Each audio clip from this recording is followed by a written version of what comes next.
விஜயினுடைய விவாகரத்து விவகாரம். இந்த விவாகரத்து விவகாரம் வந்து ஏதாவது காங்கிரஸ்ல வந்து விஜய்க்கு வந்து இமேஜ் பாதிப்பு இருக்குன்னு நினைச்சு பின்வாங்க வைக்குமா, இல்ல அவங்க அது பாட்டு ப்ரொசீட் பண்ணிக்கிட்டே போவாங்களா? சொல்லப்போனது திமுக ஆதரவா பேசிதான் ஆகணும். ஏன்னா அவர் வந்து இந்த ஆட்சியில அதிகம் பயன் பெற்றவர் அவர் தான். அதனால வந்து இப்ப அவங்க நிலைமையை நம்ம அவங்க சைடில் நம்ம யோசிக்கணும் அப்படின்னு சொல்லி பேசினாரு அப்படின்னு சொல்லி கேள்விப்பட்டா, அங்கேயே 2 பேருக்கு வாக்குவாதம் நடந்தது அப்படின்னு சொல்லி சொல்றாங்க.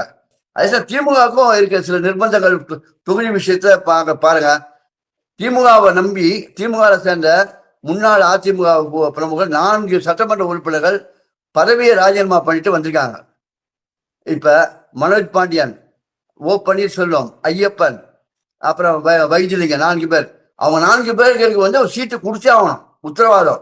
அது கமிட்டடு. நீ ராஜினாமா பண்ணிட்டு சேருங்க, அவங்க கொடுக்குறேன்னு சொல்லி. அதுலயே வந்து அவங்களுக்கு வந்து அந்த 4 பேர் இல்லாம அவங்க திமுக காரங்க நிறைய பேர் வந்து சமாதானப்படுத்த வேண்டிய ஒரு விஷயம் இருக்கு. அது இல்லாம வந்து இளைஞர் அணி வந்து எங்களுக்கு 50% தரணும் அப்படின்னு சொல்லி அழுத்தம் கொடுக்குறாங்க. எவ்வளவு குறைவா கூட்டணி கட்சிகளை கொடுத்து நம்ம அதிக போட்டி போடணும் அப்படின்ற முனைப்போடு தான் இருக்காங்க.